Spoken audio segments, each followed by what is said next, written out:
It's time for your favorite level, James!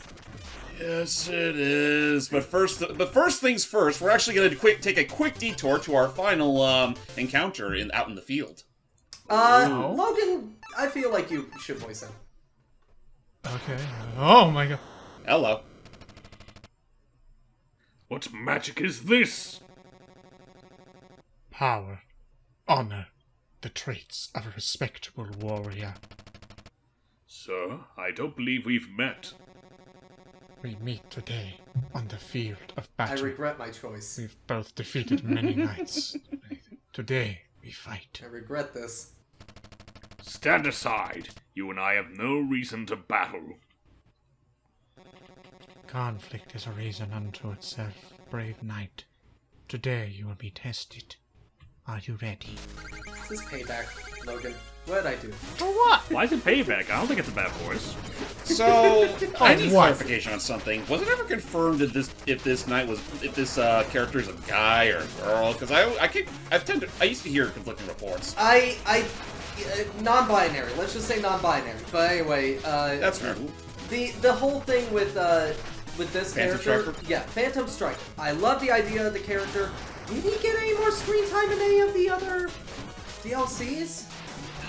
As a matter of fact, in place of Inspector Torment, they were treated as an actual boss. Okay. We learn more about him than that one. Let's just say you get to face him in the Lick Yard, since you're technically playing as Spectre Knight at that point. Right. Thank you. Right, so he's the boss you fight there. And the idea is that he's actually, because he's the one who up until this point he's been training so hard because he's basically been the one killing anything that rises from the tomb in the... Oh, and then, yeah, you can already see from here. By this point, we said, screw it. Let's just put back our regular armor. Yeah. Yeah, just the I'm just so much more used to the combat in this. And you also have to see him in King of Cards. I believe so, yeah. Can But you yeah, play as far cards as what against you him? know about him... Oh. I've been bested, but barely. You still need training to overcome what lies ahead. Farewell, Shovel Knight. Ooh, he turned into marbles. He turned into a multitude of pennies. I knew he was the Marble Man all along. It's the That's Marble just Man a from random Marble only. Madness. As far as what we know about him, all I know is that he was designed by someone named Stephen Ness.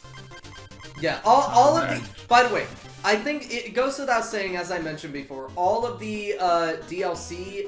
Not DLC. All of the other characters that, like, are there... the roaming bosses that you fight, all of them are, like, fan-made characters that were submitted through a contest. Gotcha. Oh, and if you guys were wondering what the heck that was going on there with the Bard earlier, he was just telling us that the music that was playing during the Battletoads segment is now in his song list. Oh, Hooray! But yeah, no. Beyond that, just like. So yeah, apparently that director for a day thing. That's how they would keep designing. yeah, that was it. Yeah, they had 3 director for days, and they had 3 slots open for that. All 3 of them put their own characters in the game. Yep, I just have no idea who Stephen Ness is. I gotta learn more about that person. Also, with that said, we are currently maxed out on magic. So we'll never have to worry about talking to the magicists no more. That said, Excelsior! Oh my god! Ow. You okay there, friend? Okay. I don't feel good. Oh, my alright, with that all said, here we go. Time to go to the stranded ship, home of Polar Knight. A level that that James absolutely hates, and I think is actually pretty darn okay. I really don't care for this level all that much, mostly because the enemy patterns are kind of obnoxious, and also, well, it doesn't help either that you say the ice faces are, they're pretty okay, and I'll agree with that to some extent. Still doesn't help when there's a whole multitude of freaking wolves coming our way. No, okay, Right, the hold on, wolves are hold on. annoying, but if you know how to position yourself, they actually aren't that bad. No, again, I'm sorry, once we get to it, I'm going to bitch about it. I still think that the Air Fortress is the worst goddamn Oh my god. Well, there's a lot of Bombus pits. Bad. It's fucking Also, look at the awful! wolves just. Also, look at the wolves just scanning about there, like. And there's a... Thank you. Also, Otherwise, Otherwise, I do like the Aurora Borealis out in the background. Oh my God! Whoop. Don't worry, I'll fish you back up. He used you as bait. also, You fished back all my money. I forgot about that. That you literally just. I forgot about that. That you literally can like, because of the way it works, that you actually spiked me into the ground. Yep. Also, The first and only time you'll ever see a weird conundrum like that. All right, go ahead. I will say, so I remember my least favorite section in all of Shovel Knight being in the first level of the Plague Knight level. Yeah, it's worse than I thought. I was able to get it, but I had to bullshit my way through getting it. It's tricky. Again, it's such a narrow freaking platform that it's so easy to miss when you don't have the means to actually levitate to it. No, the problem is it's a narrow platform with a single enemy on it that goes back and forth so you can't get it. Plus, it's too far away for you to actually get it. To jump up in the air and throw a bomb. Hey, Sorry, you'll see it. You'll see it when it gets there. I might put a death counter when we get to that. Nah, I just can't wait for you to like. Nah, I just can't wait for it to suddenly be like just Murphy, despite you actually let you get on the first try. Now, here's the thing. I actually was able to get it on the first try here, but only because I kept on throwing so many bombs that the game just went, fine, I'll get it for you. Easy. Cry babies. It's like, you don't have to be mean. Don't have to be mean about it. Oh my god! Oh. So, good game design aside, I like that they show you in just such a way that, yes, look for those snow clumps. That'll be how you can make the spikes more traversable. And, alley-oop. But yes, the stranded ship. It's definitely a ship. Can't you be able to shovel the bombs to make them to bounce them forward before they explode? You can. You can. Oh, why have I done? Yeah, those ice mages aren't particularly friendly. They're not very ice to you. At all. They're the kinds that always give the cold shoulder at parties. Haha. Those snowflakes things are gonna be the death of us. There you go. Just hey, short hop. You shouldn't flake on it, bro. It's game design that was better left in the Ice Ages. And yeah, that was kind of a reach too. You know what? I don't want to bother with this. I don't want to get. Fine, I'll go get those. I thought it was gonna be an instance of you look and it's like, you know what? Bye. I got one of them. That's my only regret. Again, Wait, what? Just. We don't understand how that worked either. I don't know what it means either. Hence more, Matt, of why James does not care for this level. Yeah, it's fair. Annoying. Okay, here's the thing. I'm not trying to tout it as like, oh, it's the best level in the game. I have played so much more offensively bad ice levels in games that this one feels like there was some modicum of some idea of how to do it without like it feeling like shit. I guess if there's anything to say about it, my problems with the ice level in this game aren't really so much to have much to do with the ice itself. It's everything surrounding it that's more so my problem.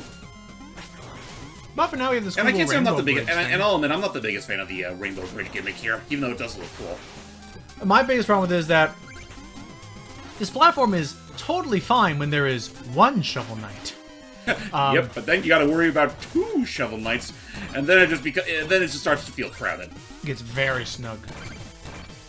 Snug as a bug on a rug. Ow. Money. And free drinks. Yeah, I'll do that so I can come back and we're good. Now, just gotta get this guy out of here. Unfortunately, this won't be the last time we'll be seeing this gimmick, I assure you. I forget. Because I generally forget if Spectre Knight went through this exact same thing. I think Spectre Knight did. I think they do bring this back in general in the Tower of Fate. Makes sense. Oh yeah, that makes sense. Yeah, I was just thinking because I can't imagine Plague Knight working with those things very well. Nope, not with his gameplay style. Hurry, go on without me, my brother. Got it. Yeah. So, I mean, I guess I will say, Matt, have you ever tried playing this game co-op before? Yeah, actually. Long time ago, when it was the Amiibo version of the co-op, and I was with Heather, when we visited each other, I had the Amiibo, and we decided to play the co-op through that way. Okay.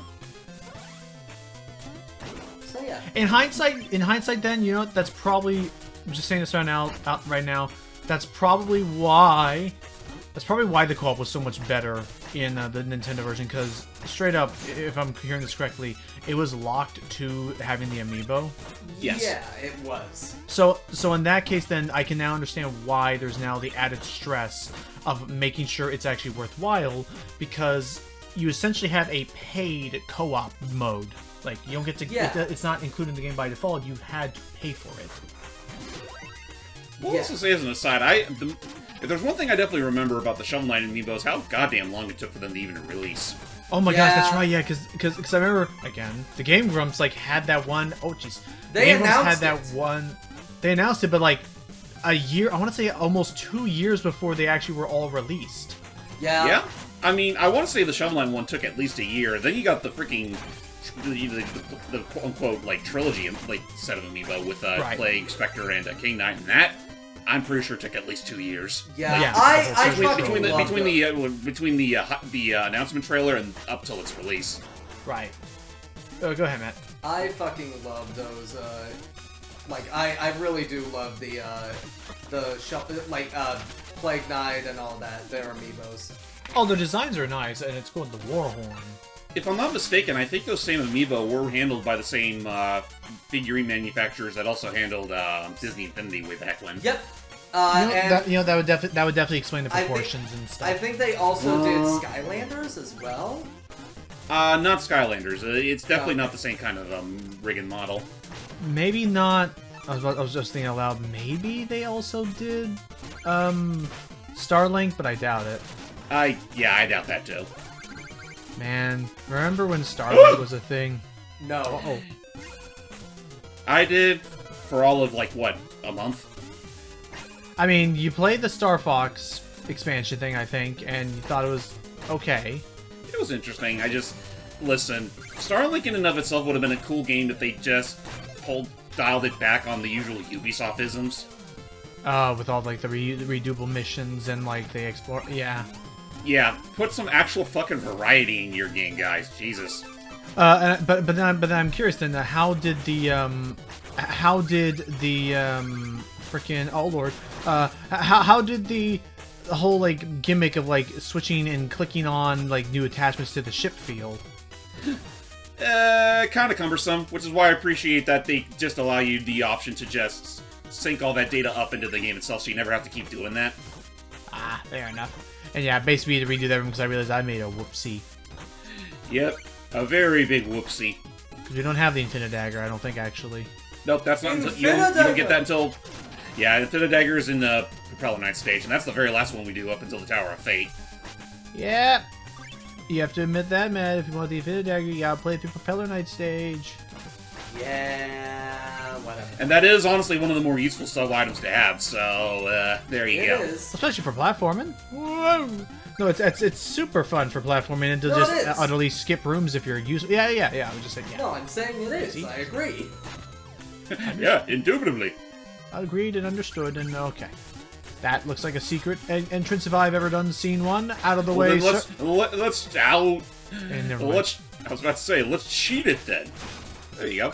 Okay, now it's a secret. Oh, Oh, it's just another musical score. I'm just gonna chill here. A knight does not know when battle will strike, but a knight knows when it is time to check out. He chills there, not realizing that he's literally being frozen solid that exact moment. I, Demongo, have chosen the wrong place and will leave, or whatever he says. I want to say we're coming up to the last stretch of the stage now, so thank God. Yeah, in hindsight, yeah, no, we probably do. I do need to try and goad James into playing that game for the channel already. What game? Battle Through Time. Oh right, Samurai the Jack. Samurai Jack. I mean, I do have the Steam. I do have it on Steam, so I mean, it's just a matter of me, practicing up and redoing that again. Yep. And you don't have to do the hardest difficulty. I could always, with the magic of editing, I could always just add in the neat bonus you get from it at the end. Or I'll be honest, I don't even know if I could do that and get away with it because the thing you get for a bonus is effectively meant to be a retelling of the ending of season 5. So I wonder if we would get copyright. I don't think we get in trouble just for that. Okay, because I know that like it plays out like most of the animation like from the ending of season 5, doesn't it? It does. In fact, honestly, the normal ending is just the ending of the season finale of Samurai Jack. But then let's hold on to that thought for the time being. Oh, sure thing. So, my old friend, the day has finally come. This will be our final duel. Oh boy. Should we not lay down our shovels and part as equals? The Order has no equals. Surely he can recognize power. Join us. He's simple. He knows what he wants. You've forgotten our oath. What happened to the proud warrior I knew? No more words. The Bitter Cold will claim you. So yeah, Oh, boy. Polar Knight. Man, a few words. Also my least favorite of the knights. He Like in terms of excels in using fighting, his or book. oh boy, Yeah, as far as his boss fight is concerned, he's definitely one of the more obnoxious ones. Also, he can create instant death spikes. As shown there, so be very cautious. Not to mention, if you try to, do the usual downward strike on him, he's pretty crafty about that. And he will essentially parry you. Whoa. But fortunately, oh, go ahead. On the bright side, like sometimes you'll do a certain attack, but look at that! damn. Yeah, the old 1-2er. Fucking bury our corpses, why don't you? But yeah, no, his boss fight's kind of a piece of work. Also, I'm not gonna lie, I think out of all the designs in the game, he's definitely one of the more unique ones, but not the kind of unique that would make me care all that much. I would honestly, as shown there, between his Warhorn for maximum area, I would honestly recommend even above the Powerball, using the Phase Locket to survive and being able to go on those spiky traps while hitting him from the side. Actually, I will say as an aside though, his female counterpart does look a lot better. Yeah, that's true. Whew. Here he just looks like your typical rough, bearded, war-torn sort of barbarian type. Yes. And with that, we got a busy day ahead of us tomorrow, Matt. Yep, because we just paid for a flight straight to the skies. Let's see how we're doing. Of Ho course. ho! But let's see who died the most. That would be me. Oh! It's neck and neck, so... Who got the most jabs? That would be you. You actually won! Yay! Oh. How much does that give me? 6. And how many do I need to pass? 6. 6. Ooh, 100. Oh, Anyway, that all aside. We'll see you all next time for Matt's least favorite stage in the whole game, featuring Propeller Knight. my favorite music from the game. Yes, indubitably. Till next time, everybody. Bye. Well, see you next Tuesday.